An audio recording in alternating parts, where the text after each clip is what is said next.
Hello,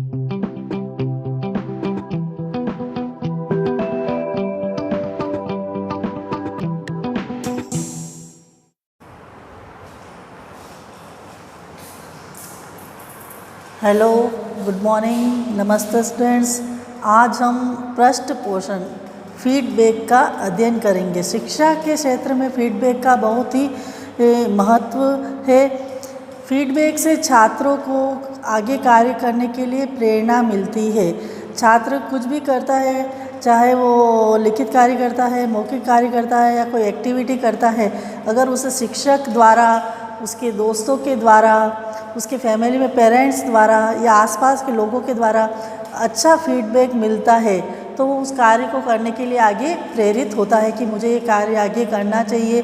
और अगर कोई कमी बताता है तो उसे कहाँ क्या सुधार करना है उसका उसे पता पड़ जाता है। तो फीडबैक का जीवन में बहुत ही अधिक महत्व है और फीडबैक आकलन के द्वारा मिलता है। जब शिक्षक छात्रों के कार्य का आकलन करता है, पेरेंट्स अपने बच्चों का आकलन करते हैं, उसके दोस्त उसके कार्य का आकलन करते हैं, तो उसे वो फीडबैक देते हैं उसके कार्य के प्रति।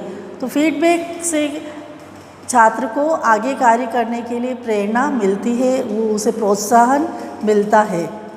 तो आज हम फीडबैक में सबसे पहले हम पढ़ेंगे इम्पोर्टेंस कि फीडबैक की क्या इम्पोर्टेंस है, उसका क्या महत्व है जीवन में, शिक्षा के क्षेत्र में फीडबैक का क्या महत्व है। सबसे पहला है ये मनोवैज्ञानिक प्रक्रिया होती है। फीडबैक जो होता है, जो मनोवैज्ञानिक प्रक्रिया होती है, हम जानते हैं क्योंकि ये हर एक व्यक्ति चाहता है, हर एक बालक चाहता है कि वह जो कार्य कर रहा है तो उस कार्य के प्रति उसको कुछ सुझाव मिले, उसके शिक्षक द्वारा, उसके अभिभावक द्वारा, उसके दोस्तों के द्वारा उसे सुझाव मिले, तो सुझाव की अपेक्षा रखता है। अगर उसे अच्छा फीडबैक मिल गया तो उस कार्य को और आगे बढ़ाता है, उसमें वह और आगे आगे नई सोच विकसित करता है और अगर कुछ कमी बताइए तो उसमें वह सुधार करता है। तो यह एक मनोवैज्ञानिक प्रक्रिया है कि व्यक्ति या बालक कोई भी कार्य करता है तो उसे कुछ फीडबैक की आवश्यकता होती है। फिर ये रुचिपूर्ण अधिगम, मतलब ये छात्रों के इंटरेस्ट को बढ़ाने में सहायक होता है। अगर एक छात्र को अच्छा फीडबैक मिला है तो वो उस कार्य को आगे बढ़ाएगा, मतलब तो इससे छात्र की, व्यक्ति की, उसके कार्य के प्रति रुचि बढ़ती है। फिर अधिगम के लिए प्रेरणा मिलती है। जब छात्र को इससे और अधिक सीखने के लिए प्रेरणा मिलती है क्योंकि उसे उसके कार्य का फीडबैक मिल गया है, उसे शिक्षक द्वारा बता दिया गया है कि आपके इस कार्य में यहाँ सुधार करना है, ये कमी है, तो वो उसमें सुधार करके आगे बढ़ता है। तो वो नई नई योजनाएं बनाता है, नए नए तरीके अपनाता है और वह अपने लर्निंग को इम्प्रूव करता है।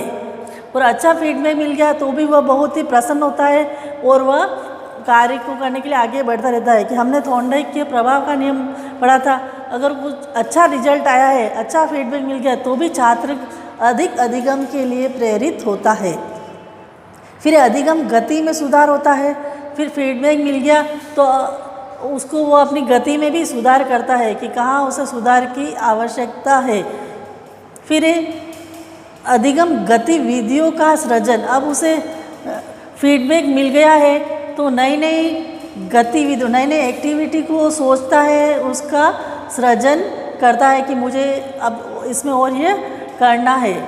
जैसे उसने कुछ सवाल सीखे, कोई मॉडल बनाया है तो वो उसको और अधिक करने के लिए प्रेरित होगा। मान लो उसने चार्ट बनाया है और उसे अच्छा फीडबैक मिल गया है तो जहाँ मॉडल की आवश्यकता होती है और उसने चार्ट बना दिया है और टीचर ने उसे अच्छा फीडबैक दिया तो उस कार्य को करने के लिए और अधिक एक्टिव होगा।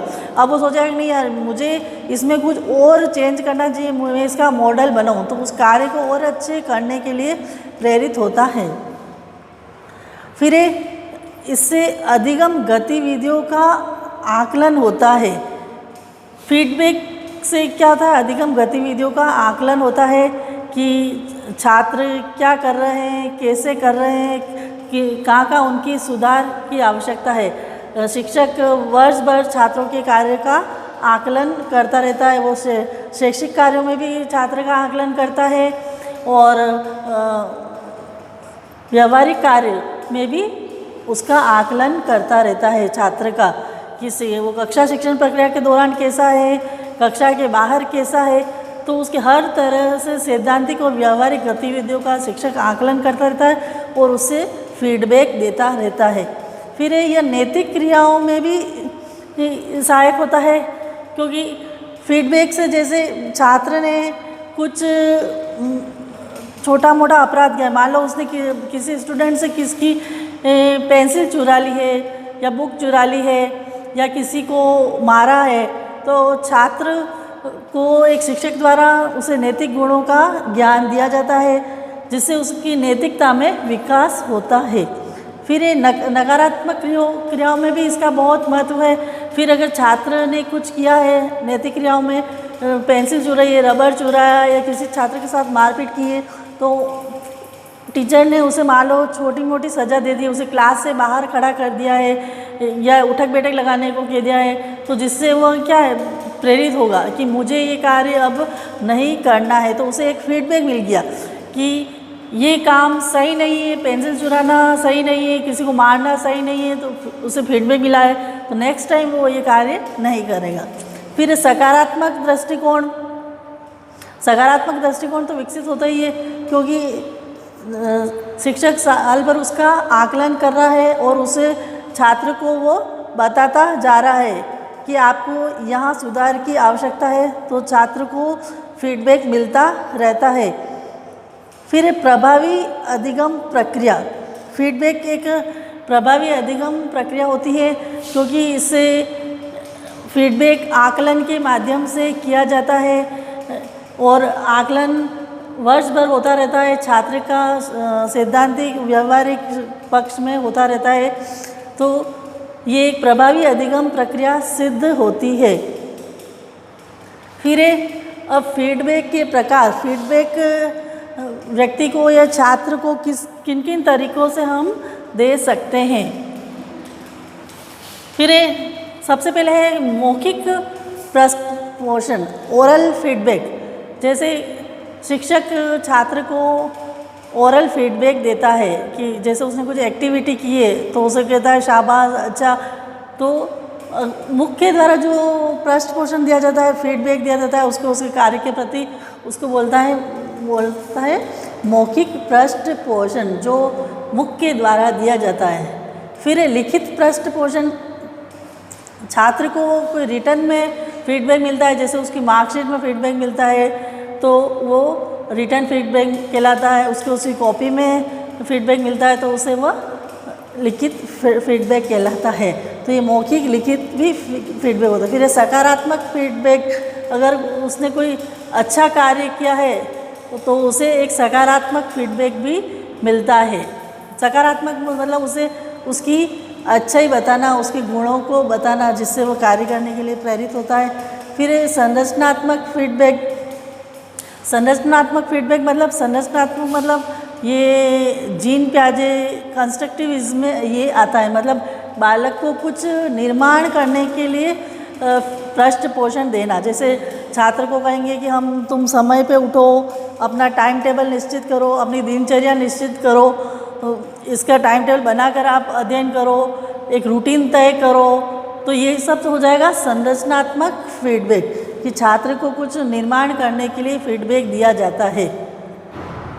फिर व्यक्तिगत फीडबैक मतलब पर्सनल, मान लो किसी छात्र में कोई कमी है तो उसको सबके सामने नहीं बताकर उसको कुछ फीडबैक उसको पर्सनल भी देना पड़ता है। जैसे कुछ लड़कियां होती हैं, कोई लड़के होते हैं, तो मान लो उनकी कुछ बातें हैं जो हम उसे सबके सामने नहीं बता सकते, और उसे पर्सनल बुलाकर हम उसको फीडबैक देते हैं, जिससे वह उसमें सुधार कर लेता है। फिर सामूहिक फीडबैक में छात्र को सभी के सम्मुख उसके कार्य के बारे में बताया जाता है, मतलब उसके दोस्तों के सम्मुख भी बता सकते हैं, उसकी क्लास में भी बता सकते हैं, या कहीं कोई प्रोग्राम हो रहा है तो वहाँ पे भी हम उसको फीडबैक दे सकते हैं। फिर समय संबंधी भी बहुत महत्वपूर्ण फीडबैक होता है। छात्र को समय का महत्व बताना, समय पे उठना, समय पे कार्य करना, समय के महत्व को समझना, समय के साथ साथ चलना और समय के अनुकूल अपने को ढालना, समय के अनुकूल अपनी अपनी एक्टिविटी में सुधार करना। समय के अनुसार ही उसे एक शिक्षक को, एक छात्र को अपनी शिक्षण प्रक्रिया में सुधार करते रहना चलना चाहिए। फिर तुलनात्मक फीडबैक, तुलनात्मक मतलब कंपैरिजन करना। एक छात्र का दूसरे छात्र के साथ तुलना करके उसको फीडबैक दिया जाता है तो कहलाता है तुलनात्मक फीडबैक। कंपैरिजन किया जाता है, जैसे हाँ राइटिंग लिखने को दे दी तो हमने सुरेश को बताया कि तुम्हारी राइटिंग मोहन की अपेक्षा कम है, मतलब उसमें सुधार की आवश्यकता है। तो दो छात्रों के बीच में तुलनात्मक करके भी हम उसको फीडबैक दे सकते हैं। फिर मात्रात्मक फीडबैक, मात्रात्मक मतलब छात्र को उसकी क्रमबद्धता मतलब वर्तनी के आधार पर उसको फीडबैक देना, थोड़ा या कम, हर चीज़ को सीक्वेंस से जमाना। फिर संकेंद्रित पृष्ठपोषण, संकेंद्रित मतलब फोकस फीडबैक, मतलब छात्र के कुछ महत्वपूर्ण बिंदु है उनको ध्यान में रखकर ही उसको फीडबैक देना कि इस छात्र की इसमें विशेष योग्यता है तो हम उसे अच्छा फीडबैक देंगे तो आगे बढ़ेगा, या उसमें इसमें इस चीज़ की कमी है तो हम उसी बिंदु को ध्यान में रखकर उसे फीडबैक देंगे तो वो आगे बढ़ेगा। तो मतलब संकेंद्रित पृष्ठपोषण मतलब जो मुख्य बिंदु है उनको ध्यान में रखकर ही छात्र को पृष्ठपोषण देना संकेंद्रित पृष्ठपोषण कहलाता है। फिर अब हम पढ़ेंगे साथी समूह पृष्ठपोषण। साथी समूह, पीयर फीडबैक, ये हमें इस नाम से पता चला है कि साथी समूह मतलब अपने दोस्तों से जो फीडबैक मिलता है या दोस्तों के साथ कार्य करने से या प्रोजेक्ट वर्क करने से जो भी फीडबैक मिलता है उसे बोलते हैं हम साथी समूह फीडबैक। तो फर्स्ट है इसमें साथी समूह फीडबैक से क्या होता है, छात्रों की योग्यता में वृद्धि होती है। इसमें हम एक छात्र को अध्ययन करेंगे, दूसरे छात्र को कहते हैं कि आप इसका मुख्य बिंदु का अवलोकन करो। जैसे हम माइक्रो टीचिंग में भी देखते हैं कि एक छात्र दूसरे छात्र का अवलोकन कर रहा होता है, फिर वो उसे फीडबैक देता है और हम कुछ बिंदु निर्धारित करते हैं कि आपको इसके आधार पर इसका अवलोकन करना है, फिर उसको फीडबैक देना है। तो इससे छात्रों की योग्यता में भी वृद्धि होती है क्योंकि उसे उसके एक दोस्तों के द्वारा बता दिया जाता है उसकी कमी या अच्छाई को, तो उसकी जो एबिलिटी होती है उसमें इंक्रीजमेंट होता है। फिर आत्मविश्वास का विकास होता है कि छात्र का जो फीडबैक मिल रहा है वो उसको दोस्तों के से ही मिल रहा है, तो उसमें एक कॉन्फिडेंस की भावना का विकास होता है, करने वाले का भी होता है और जो छात्र जिसका किया जा रहा है उसका भी होता है। तो दोनों को ही आत्मविश्वास में वृद्धि होती है। करने वाला भी सोच सकता है कि हाँ मैं ये कार्य कर रहा हूँ, मैं इसका अवलोकन सही ढंग से कर रहा हूँ। फिर अभिप्रेरणा का विकास, साथी समूह फीडबैक से मोटिवेशन भी मिलता रहता है क्योंकि अगर उसका छात्र उसका दोस्त उसका अवलोकन कर रहा है और उसके बारे में बताता जा रहा है तो उसे एक मोटिवेशन मिलता रहता है कार्य के प्रति और उस कार्य को आगे बढ़ाता रहता है। फिर यह प्रजातांत्रिक प्रक्रिया, मतलब प्रजातांत्रिक मतलब सबके सामने या सबके साथ होने वाली क्रिया है क्योंकि ये खुलकर दोस्त इसमें फीडबैक करते हैं। अपने जो कक्षा के जो भी दोस्त होते हैं, साथी होते हैं, वो मिलकर उसका फीडबैक करते हैं। तो ये प्रजातांत्रिक प्रक्रिया कहलाती है। फिर चिंता का अभाव, क्योंकि इसमें अपने ही दोस्त अपना अवलोकन कर रहे होते हैं, अपना आकलन कर रहे होते हैं और फिर वो हमें फीडबैक देते हैं, तो छात्र इसमें उन्मुक्त रहता है, उसे इतना भय नहीं रहता। जब शिक्षक उसका निरीक्षण करता है, अवलोकन करता है और उसे फीडबैक देता है तो उसे थोड़ी टेंशन रहती है, लेकिन इसमें अपने ही छात्रों द्वारा उसका अवलोकन आकलन किया जा रहा है और फिर फीडबैक मिलता है तो वो चिंता मुक्त रहता है। फिर नेक्स्ट उत्तरदायित्व की भावना का विकास। उत्तरदायित्व की भावना का विकास होता है इससे, क्योंकि एक छात्र को दूसरे छात्र का अवलोकन करने के लिए कहा जाता है, तो उसे अपनी जिम्मेदारी का एहसास होता है कि मुझे ये कार्य मिला है, मुझे ये प्रोजेक्ट मिला है, तो मैं इसको सही ढंग से करूँ। तो उसमें एक उत्तरदायित्व की भावना का विकास होता है, नेतृत्व क्षमता का भी विकास होता है, क्योंकि इसमें छात्र को जिम्मेदारी दी जाती है कि आपको आपके दोस्तों के कार्य का अवलोकन आकलन करना है और उसे फिर फीडबैक देना है। फिर निर्णयन क्षमता का विकास, इसे बच्चों में, छात्रों में निर्णय लेने की क्षमता का विकास भी होता है, क्योंकि वो छात्रों का आकलन कर रहा होता है, फिर उसे उसका रिजल्ट बताना पड़ रहा है, तो उसको उसके कार्य का जो प्रभाव है उसके बारे में निर्णय लेना पड़ता है। उसे नेगेटिव पॉजिटिव दोनों तरह के निर्णय देने पड़ते हैं, तो उसमें छात्र में निर्णय क्षमता का विकास भी होता है। फिर यह रुचिपूर्ण अधिगम होता है, क्योंकि वो अपने दोस्तों के साथ ही है, तो उसमें उसका रुचि और अधिक होती है और वो कार्य करता रहता है। फिर इसमें अधिक अधिगम होता है, जब वह अपने दोस्तों के साथ में ही हैं, दोस्त ही उसके कार्य का आकलन कर रहे हैं, तो वह उस कार्य को अच्छी तरह से सीखता है। चाहे उसे कोई प्रोजेक्ट वर्क दिया जा रहा है, कोई उसको याद करने को दिया जा रहा है, जो भी उसे कार्य दिया जाता है तो उसमें अधिक सीख सकता है। फिर अधिक अभ्यास होता है, इसमें छात्र का अवलोकन उसके दोस्त ही कर रहे होते हैं, तो उसके प्रैक्टिस भी हो जाती है, वो बार बार इसको अभ्यास करता रहता है। तो पृष्ठ पोषण ही है जिससे एक छात्र को कार्य करने के लिए, आगे बढ़ने के लिए प्रेरणा मिलती रहती है। और पृष्ठ पोषण जैसे सबसे पहले है पृष्ठ पोषण शिक्षक को भी मिलता है, पृष्ठ पोषण शिक्षक को भी मिलता है। जैसे शिक्षक भी वर्ष भर छात्रों को पढ़ा रहा है, तो वो अपने कार्य का स्वयं आकलन कर रहा है, उसके जो छात्र उसका आकलन कर रहे हैं, उसके प्रधानाचार्य आकलन कर रहे हैं। तो एक शिक्षक को भी अपनी शिक्षण विधियों, टेक्निकों का फीडबैक मिलता रहता है, तो वो भी अपने कार्य में सुधार करता रहता है।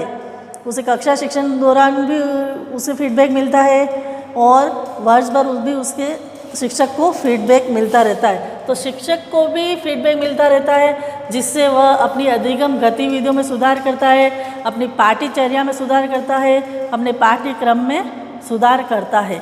फिर छात्रों को तो फीडबैक मिलता ही है।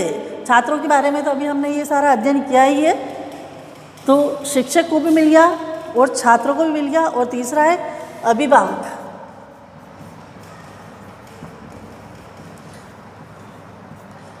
तो इसमें अभिभावक को भी फीडबैक मिलता रहता है। अभिभावक भी अपने बच्चों का आकलन करते रहते हैं, वो देखते रहते हैं कि मेरा बच्चा नियमित विद्यालय जा रहा है या नहीं जा रहा है, वो पढ़ पा रहा है नहीं पढ़ पा रहा है, किस विषय में वह कमज़ोर है। तो वो सारी जो बातें हैं अभिभावक जाकर शिक्षक को बताते हैं, पेरेंट्स टीचर मीटिंग में, पीटीएम में वह बताते हैं। तो इससे अभिभावकों को भी फीडबैक मिलता है। तो आकलन से शिक्षक, छात्रों, अभिभावकों सभी को फीडबैक मिलता रहता है। तो इन सबको फीडबैक मिलेगा, तो फीडबैक के आधार पर सभी अपने अपने गतिविधियों में, अपनी योजनाओं में, सभी में वह सुधार करते हैं। तो कहने का तात्पर्य यही है कि फीडबैक का जीवन में बहुत बड़ा महत्व है। धन्यवाद।